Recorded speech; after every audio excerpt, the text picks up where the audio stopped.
Hey everybody, welcome back. This is part 3, hopefully the last. This is becoming the project that never ends, and we want it to end because I got to get this cleaned up. This is a mess.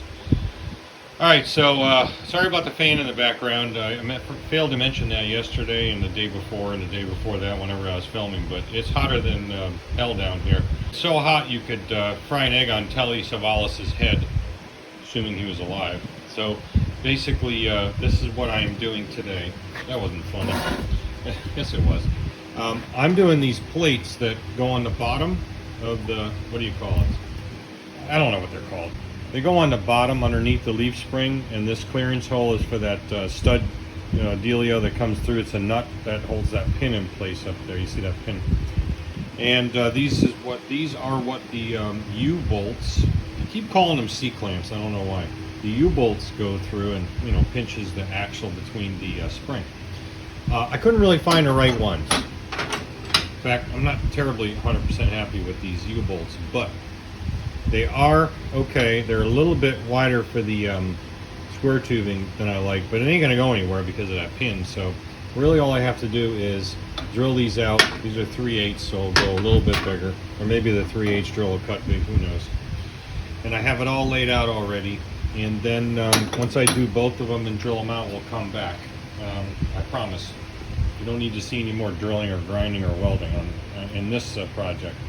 The other thing that happened was I went to use the welder this morning. I was just going to touch up a couple of welds on the axle itself. And what ended up happening was I plugged the welder in and it just goes and craps out. So I had to put a new end on it. Sorry about the mess. And the light's crappy right now, but I mean, they're not the prettiest welds in the world because, they're not, virgin welds basically where you put the piece up and it's the first thing. But I got a lot of material in here. I know I have way more than I need, but it was the only thing I could do to make sure that I had, decent amount of weld because I wasn't happy with the way the that was working yesterday. And, I noticed it too when I turned the thing on and I was using it either yesterday or the day before. I pulled the trigger on the gun, and it's like zzz, and didn't work for a second, then started to work. Kicked on and off. So yeah, solved. Problem solved. All right, so let me move on. We'll what did I say? Drill those? I almost said drill and tap. Why would I do that? We're gonna clearance drill those, both of them, and then we'll start mocking this thing up for final assembly before I take it apart again and paint. Stand by. Alright, plates are all drilled and deburred and everything is installed. I torqued it up as far as the, that little electric ratchet will go. I'll torque them up on hand later on, but this all has to come apart again for paint anyway. But yeah, real happy with it. Looks great. Super strong. Now I know it weighs more than the original axle. Before I paint it, actually, when I take this apart, kind of hard to do, but I'm going to try to weigh each one and see what the difference is, and I'll let you know what that is in probably the outro or something. Because at this point what I'm going to do is well, actually, you know what, let's do a couple of quick measurements to make sure that everything still is good. That's probably a good idea. I'm going to go from this back one because, as I mentioned in the other video, there's this one's a little off. Exactly 18 3/4. That's what we got before. Shouldn't be any different. I mean, if it is, it's going to be very, very small. I do have a little bit of 1/8 of an inch movement, and I'm not sure why, because yesterday it turns forward a little bit. I'm not really sure why, because yesterday it was exactly right. Maybe when you torque it down, it moves a little bit. I'm not sure, but I'm going to investigate that and see what's going on. Let me recheck it. Let's try it level. Now, I may have had an angle. Let me redo the other side because this is showing just around 19 inches, but I may have been angling this one. So let's try this one again. It's kind of hard to do, like I said, by myself. But I don't have any longer straight edge. Oh, actually, that's the same. Yeah, I had it angled. It's 19. All right, so 19 on the nose, maybe plus or minus a 64th. And on this side, we'll redo it, try to get it level. Pretty much the same thing. I'd say that's close enough. Can't be perfect. I mean, we're not dealing with machined, locating references. So, yeah, it's not bad. I'll take it. We'll just leave it like that. And it's close enough. I ain't gonna go, crabbing down the road. I want to make a couple of more reference measurements from other areas. I'll do that off camera. I'm going to figure out a way to do it from the tip of the spindle, like put a nut on it or something. Go crosswise. I'm just kind of curious to see what it is. Or, since both of these holes are upright, I did that by accident, huh? I can go from the hole down there and see what it is, but I'll do that off camera, and if there's anything significant, I'll let you know. Measuring from back here with a straight edge to this side is within a 1/16. Diagonally from these holes where the cotter pins go to each corner, I know that's an inaccurate measurement. That's within an 1/8. So it's kind of an inaccurate measurement though, because I don't even know if these holes were put in exactly the same as far as depth goes. But, just as a reference. A little over 1/16, I'm not worried about it. Yeah, so that's a good reference, mainly it's definitely square enough to the front and the back. And that's going to keep our, reasonable assurance here that it's not going to crab going down the road. And it's nice and solid. The only variable here, of course, is the weight. Like I said, I want to wait and see what it is. So great, I'll let you know what that is, because I got to take it apart now.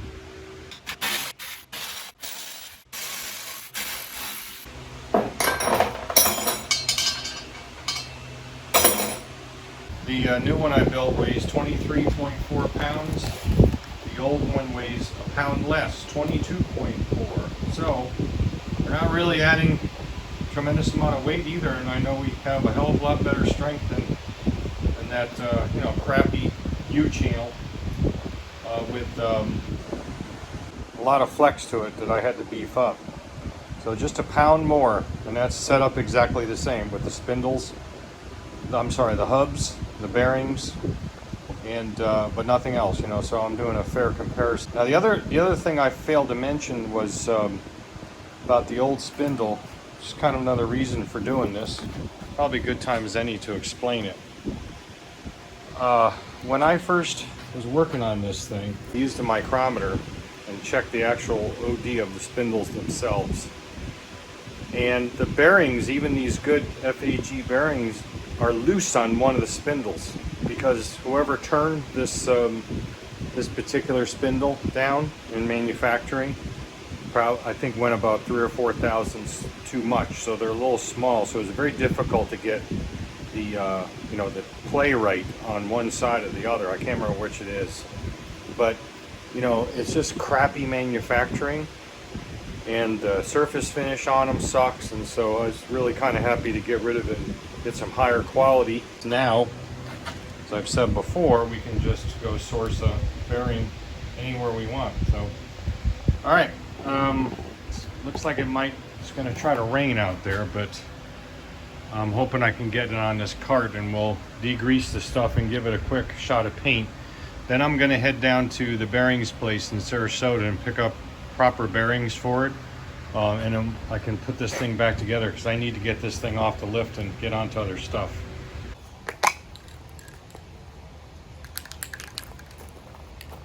Got the spindle condoms here.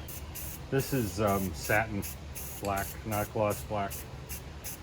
It hides bad welds a little bit better. There's a guy I knew that was a fabricator used to say, paint will make it what it ain't.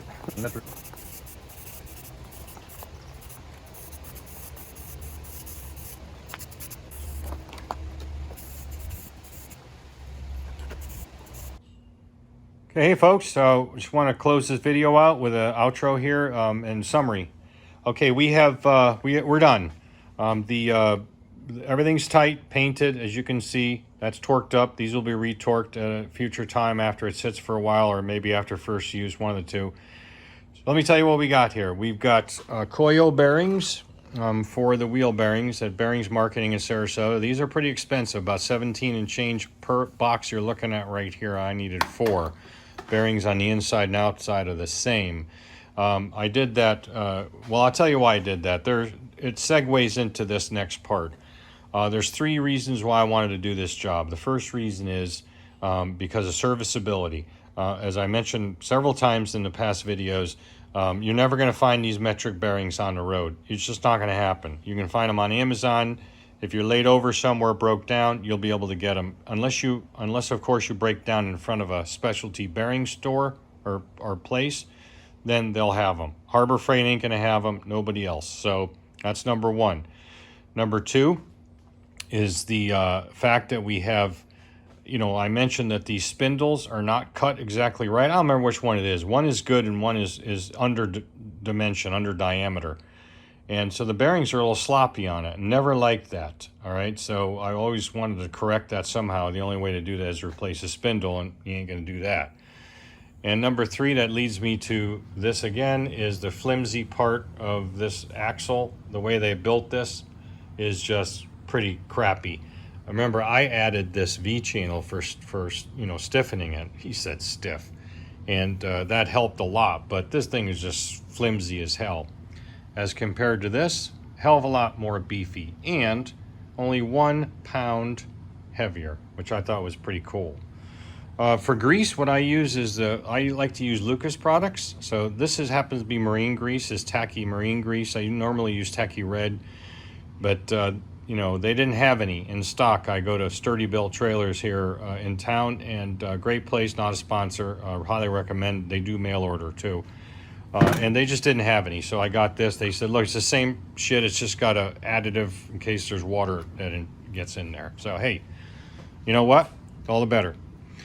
And so that covers the grease, the bearings, the build. This is what I don't like about it. Number 1 is I kind of will miss the grease fitting in these, but I could always tear these apart and put one in, but screw it. Not going to be important. I barely ever use it, but it's kind of a nice convenience to fill this up again. But number 2, the thing I don't like is these caps. You beat the hell out of them to get them on. They are going to be a mother lover to come off if I need to do especially a roadside service. So these are going to get changed out with something different, something better. I'll order some either online or stop by Auto Parts and pick up some of the round ones that look like this, and we'll try that. So that's about it. Yeah, tomorrow we'll have her done. I won't shoot any of that video on that. Well, I'm going to flip it over, put the wheels back on it, and then, put the tub back on and get it out of here because I got to move on to other things. Shop foreman is a little pissed off at me. Thanks, boss. Also, I reimagineered part of this where the clamps go. I wasn't terribly happy with the fact, because this is all custom, that there was so much space between the clamp and the actual axle. Again, this is non-standard, so basically I gotta figure out. So you can just kind of see it right there. I added some material to the width of the axle, the square tubing that is, and what that does is it brings us into where the U-bolts are basically either very, very close or just touching. So what this does, common sense wise, it'll help prevent it from rolling. Now there's no brakes on this, and this thing is not going to have much weight, but if it hits a pothole, it's going to want to roll that because of the force, either pulling it backwards. Actually would be wanting to go that way, and I just want to prevent that from ever even possibly occurring. So this does that. So it's all painted back up, and I've got the U-bolts all torqued back up where they're supposed to be. So this will definitely be the last part of the fabrication on this project. A little bonus footage for you. This is how I attach the spare tire to the back of the bike. A little bonus footage for you. This is how I attach the spare tire to the back of the trailer. These pins, of course, lock it in to make sure that the nuts don't come off, but basically we just put this sucker up. Whoops. I want to make sure the valve is down so we can check the air pressure without removing it, of course. I try to keep all the hardware about the same size, or actually the same size. And I'll show you why I do that, but I do have a tool as part of the tire lug nut system, removal system, that kind of helps me with that. And then the pins just go in, these clevis or circlip pins rather, into those holes from the front so they can't blow out. So you can see I have one in there. They just, again, keep that from falling out in case it loosened up and my tire goes down the road. One thing I do not want to do is be a hazard where I throw a projectile behind me at a oncoming vehicle, or heaven forbid a motorcycle riding behind me. That would foul them up pretty bad. So there's really no way for this to come off, because this bracket isn't just welded to the frame, it's through bolted to each side of the frame, and that is Loctited, I believe, with appropriate fastener on the other end. It's just not going to come off. That's the spare tire part. This is the kit that stays in this trailer. I have another one in the big trailer, but that's in like a regular toolbox. So this is just in a Cycle World swag bag. I picked this up at a swap meet, motorcycle thing. Nice little bag for $1. So that's why I put all that stuff in here. From left to right, what I have here is, these are the spare metric bearings, but I'll change these out for the SAE or American ones, whatever you want to call the inch ones. And this is what we'll carry. I thought I only had one set, but I actually have two. So figure out do with those. But again, I'll be carrying the original set that came with these stub shafts. I'm sorry, with the hubs rather, that I bought and changed out for the Koyos, as you saw. And so again, those will be my emergency bearings. I carry some grease with me. Probably refresh that with some of the green tacky grease that I used in the bearings. I'll go into this here in a second. This is my lug wrench. One of these ones you can assemble, and it gives you plenty of torque. And I have it labeled. This one is for the spare, fits the nuts back there that I showed you, and this is for the wheels themselves. So that way you don't gotta hunt around. You just put them on and go about your business. Naturally, I have cotter pins with me. Welcome back, cotter pins. A couple of spare metal valves that are in, same ones that are in the tire, both tires and the spares. Schrader valve, a metric adjustable wrench, and some bearing. If I need to drive out the races, I have a couple of drifts for that. The hammer and other tools that I would use is actually in a different tool bag. That stays in the sidecar rig, in the trunk of the sidecar rig until I need it. Also, there's a jack, one of those scissor type jacks that you typically find on a cheap Econobox car. That is also in the sidecar because I need it over there in case I have a tire problem. You're not going to lift that one up very easily by yourself and block it up. Naturally, this is pretty light, but when you have gear in it, you need some sort of a jack, so I throw that in here as well. Now, as far as this tool goes, I made this tool for a specific purpose. Before I go on a trip, or while I'm on the trip, what I can do is I can double check to make sure that these valves are tight, because this is a 9/16 or probably 14 millimeter nut on here, and I just made this tool up real quick so I can just double check them really quick without digging out any tools or anything.